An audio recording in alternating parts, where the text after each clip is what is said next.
Halo, salam Fanmu Harapan Mama. Bertemu lagi dengan saya untuk menganalisa pertandingan-pertandingan Piala Eropa yang akan tampil nanti malam. Flashback dulu sebelum masuk ke laga nanti malam. Laga-laga kemarin saya kira Ukraina membuka kembali asanya untuk lolos walaupun sempat ketinggalan atas Slovakia, berhasil membalikkan keadaan 2-1. Saya kira memang Ukraina lebih diunggulkan di laga ini terlepas dari di laga sebelumnya kalah 3-0 dari Rumania. Lalu di laga kedua juga Polandia ya terlihat sekali bahwa keteteran di laga kali ini. Memang di laga sebelumnya sejak Lewandowski cedera itu Polandia seakan tumpul ya. Dan itu dibuktikan saat bertemu Austria. Kalah akhirnya Polandia kemarin 3-1. Dan ini membuka jalan Austria lolos ke babak selanjutnya dan Polandia sudah dipastikan tersingkir ya. Karena kemungkinan Belanda dan Prancis yang satu grup itu sudah punya nilai 4, lalu ada Austria punya nilai 3, sedangkan Polandia 0. Kalaupun Polandia nanti menang, dia kalah head to head sama Austria. Jadinya Polandia sudah dipastikan tidak lolos. Dan ini keuntungan ya buat Prancis yang akan ketemu Polandia di laga terakhir. Dan di laga terakhir itu Prancis Belanda kemarin seri 0-0, banyak peluang walaupun sempat sebuah gol dari Sapi Simon tapi dia anulir karena memang di tayangan ulang Dumfries masih dalam posisi offside. Masuk ke laga malam ini itu ada 3 pertandingan. Yang pertama itu Republik Ceko melawan Georgia. Kedua tim sama-sama kalah di laga pertama. Ceko kalah 2-1 oleh Portugal walaupun sempat leading 1-0, tapi kalah di menit-menit akhir lewat gol Konsekau. Sedangkan Georgia kalah oleh Turki 3-1 ya, walaupun sempat 1-1. Akhirnya spektakuler gol dari Arda Güler pada saat itu merubah keadaan. Dua tim ini belum pernah bertemu antara Georgia maupun Ceko.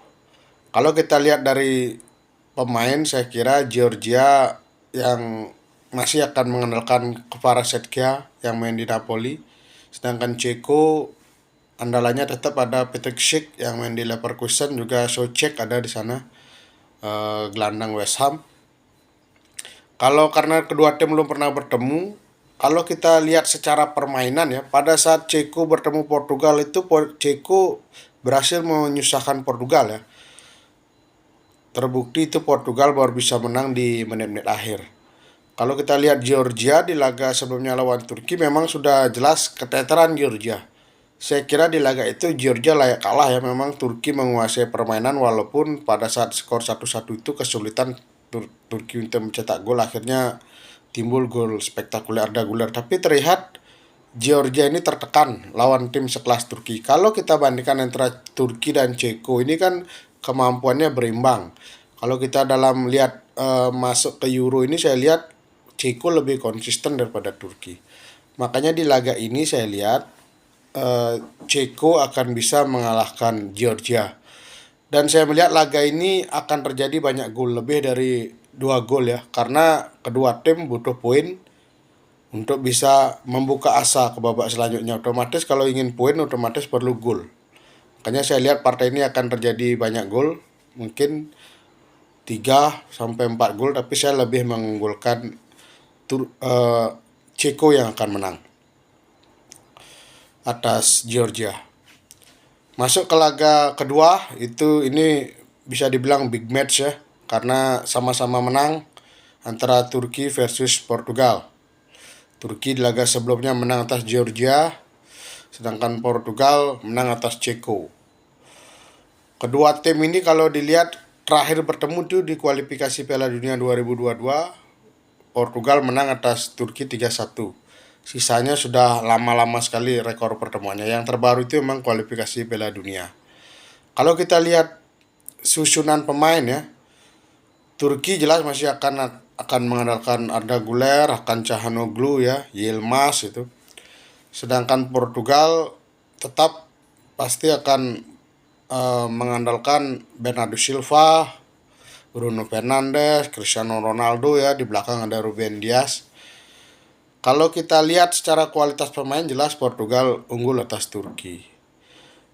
Tapi kalau kita lihat grafik permainan ini kan sama-sama sedang lagi panas-panasnya antara Turki sama Portugal ya. Dan kedua tim ini mencetak gol dengan cukup besar ya. Termasuk juga Portugal pada saat di kualifikasi juga lebih dari 20 gol dia cetak di laga kualifikasi, dan di laga pertama sudah berhasil cetak 2 gol. Turki berhasil mencetak 3 gol. Cuma kalau kita lihat berdasarkan pertandingan-pertandingan sebelumnya Turki itu memang Turki up and down mainannya. Kadang kalau bagus bagus sekali, tapi kalau jelek jelek sekali ya itu Turki. Makanya kalau di laga ini saya lihat ini laga akan ketat, tapi saya melihat di laga ini mungkin Portugal yang akan lebih diunggulkan ya. Karena kalau saya lihat apa namanya gaya bermain itu Turki ini tidak bisa, walaupun dilatih Montella yang dari Italia, saya lihat pertahanannya juga tidak bagus-bagus amat. Terbukti pada saat ketemu Georgia juga berhasil berapa kali melakukan counter dan serang-serang berbahaya. Cuma memang kualitas penyerang Georgia sama Portugal ini kan berbeda.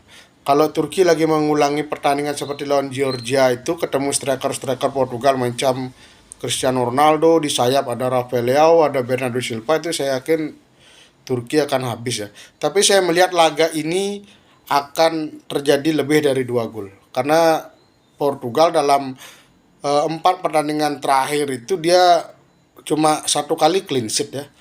Sisanya kebobolan aja.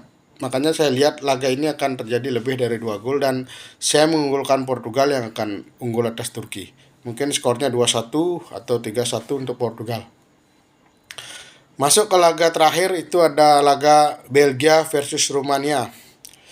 Tim kejutan melawan tim yang paling diunggulkan di grup ini.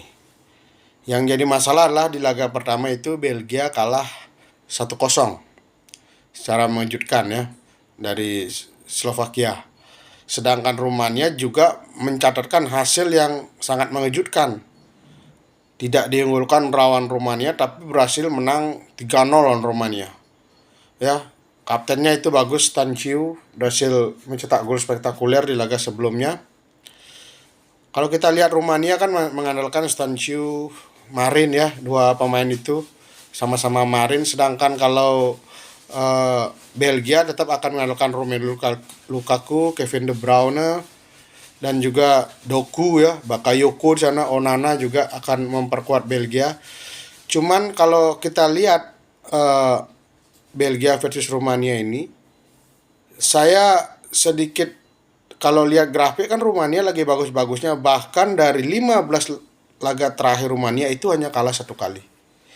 Tapi kalau lihat dari pemberitaan di media itu banyak yang mengunggulkan Belgia. Sedangkan Belgia baru habis kalah. Dan permainannya juga saya kira ya bisa dibilang biasa-biasa saja ya. Tapi saya yakin pertandingan ini akan ketat. Kenapa ketat? Karena Rumania akan kembali tampil bertahan seperti saat menang lawan Ukraina, membiarkan pada saat lawan Ukraina itu kan Rumania itu fokus bermain di sepertiga lapangan aja. Dia mengandalkan serang-serangan balik, terbukti gol pertama itu kan kesalahannya kipernya Lunin.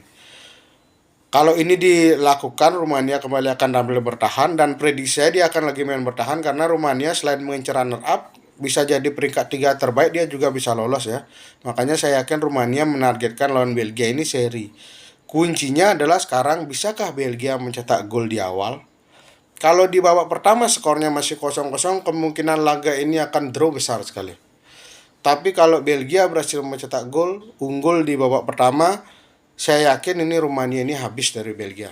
Mungkin lebih dari selisih 1 gol. Kuncinya adalah di babak pertama. Karena Rumania pasti akan main bertahan.